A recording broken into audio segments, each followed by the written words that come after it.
ನೋಡಿ, ನಮ್ಮ ದೃಷ್ಟಿಕೋನವೇ ಬೇರೆ, ರಾಜ್ಯಪಾಲರ ದೃಷ್ಟಿಕೋನವೇ ಬೇರೆ. ಎಚ್ಡಿಕೆಗೆ ಪ್ರಕರಣಕ್ಕೆ ಸಂಬಂಧಪಟ್ಟಂತೆ ಅರ್ಜಿ ಬಾಕಿ ಇದೆ ಅಂತ ರಾಜ್ಯಪಾಲರು ಹೇಳಿದ್ದಾರೆ. ಅವರಿಗೆ ಫೈಲ್ ಹೋದ್ಮೇಲೆ ಸ್ಪಷ್ಟೀಕರಣ ಕೇಳಿದ್ದಾಗಿ ಕೂಡ ಹೇಳಿದರು.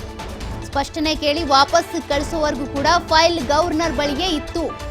ಅಂದ್ರೆ ನಾವು ಸ್ಪಷ್ಟನೆ ಕೇಳೋವರೆಗೂ ಕೂಡ ಫೈಲ್ ಗವರ್ನರ್ ಬಳಿನೇ ಇತ್ತು. ಅದಕ್ಕೆ ಸಂಬಂಧಪಟ್ಟಂತೆ ಅವರು ಕ್ರಮ ತೆಗೆದುಕೊಂಡಿರಲಿಲ್ಲ.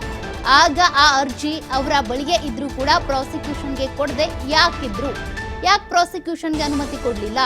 ಬೆಂಗಳೂರಿನಲ್ಲಿ ಗೃಹ ಸಚಿವ ಡಾಕ್ಟರ್ ಜಿ ಪರಮೇಶ್ವರ್ ಅವರು ಈ ರೀತಿ ಪ್ರಶ್ನೆ ಮಾಡಿದ್ದಾರೆ. ಜನಾರ್ದನ ರೆಡ್ಡಿ, ಶಶಿಕಲಾ ಜೊಲ್ಲೆ, ಮುರುಗೇಶ್ ನಿರಾಣಿ ವಿರುದ್ಧದ ಅರ್ಜಿಯು ಕೂಡ ಕಳಿಸಲಾಗಿತ್ತು. ಅವರ ವಿರುದ್ಧ ಕೂಡ ಕಂಪ್ಲೇಂಟ್ಗಳಿದ್ವು.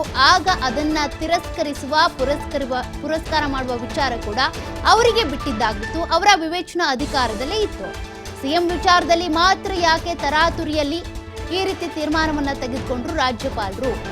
ಆದ್ರೆ ಎಚ್.ಡಿ. ಕುಮಾರಸ್ವಾಮಿ ಅವರ ವಿಚಾರದಲ್ಲಿ ಯಾಕೆ ಈ ರೀತಿಯಾಗಿ ತರಾತುರಿಯನ್ನ ತೋರಿಸ್ತಾ ಇಲ್ಲ ಅಂತ ಗೃಹ ಸಚಿವರಾಗಿರುವಂತಹ ಡಾಕ್ಟರ್ ಜಿ ಪರಮೇಶ್ವರ್ ಅವರು ಪ್ರಶ್ನೆ ಮಾಡಿದ್ದಾರೆ. ಬೇರೆ ಗವರ್ನರ್ ಹೇಳೋದು ಅವರಿಗೆ ಫೈಲ್ ಹೋದ್ಮೇಲೆ ಅದಕ್ಕೆ ಅವರು ನಾವು ಲೋಕಾಯುಕ್ತಕ್ಕೆ ಕ್ಲಾರಿಫಿಕೇಶನ್ ಕೇಳಿ ವಾಪಸ್ ಕಳಿಸಿದ್ದೀನಿ ಅಂತ ಹೇಳ್ತಾರೆ. ಅಂದಮೇಲೆ ಕ್ಲಾರಿಫಿಕೇಶನ್ ವಾಪಸ್ ಬರೋವರೆಗೂ ಆ ಇಶ್ಯೂ ಏನೋ ರಿಜೆಕ್ಟ್ ಆಗೋದಾಗ್ಲಿ ಅಥವಾ ಬಿದ್ದೋಗೋದಾಗ್ಲಿ ಆಗಿಲ್ಲ ಅಲ್ವಾ? ಗವರ್ನರ್ ಮುದ್ದೆ ಇದ್ದಂಗೆ ಅಲ್ವಾ ಅದು ಅರ್ಥ? ಅದನ್ನ ನಾವು ಅರ್ಥೈಸ್ಕೊಳ್ಳೋದು ಆ ರೀತಿ ಅರ್ಥೈಸ್ಕೊಂಡಿದೀವಿ.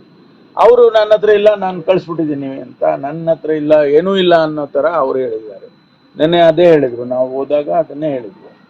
ಈಗ ಒಂದು ಫೈಲ್ ನನ್ನ ಹತ್ರ ಇದೆ ಅಂತ ಹೇಳಿದ್ರು. ಅದು ಯಾರ ಫೈಲು? ಕುಮಾರಸ್ವಾಮಿ ಅವರ ಫೈಲು ಅಂತ ಹೇಳಿದ್ರು. ನಂತರ ಅವರು ನಮ್ಗೆಲ್ಲ ಗೊತ್ತಾಯ್ತು. ಈಗ ಅದಕ್ಕಾದ್ರೂ ಆಕ್ಷನ್ ಮಾಡ್ಬೇಕಲ್ಲ. ಅದಕ್ಕೇನು ಕ್ಲಾರಿಫಿಕೇಶನ್ ಇಲ್ಲ. ಅದಕ್ಕೆ ಸ್ಪಷ್ಟವಾಗಿ ಅವ್ರೇನು ಕ್ರಮ ತಗೊಂಡಿದ್ರು ಮತ್ತು ಅದು ಕಾನೂನಿನ ರೀತಿ ಇದೆಯಾ, ಕಾನೂನು ಬಾಹಿರವಾಗಿದೆಯಾ, ಅದೆಲ್ಲ ಈಗಾಗಲೇ ಅಲ್ಲಿ ತಿಳಿಸಿದ್ದಾರೆ.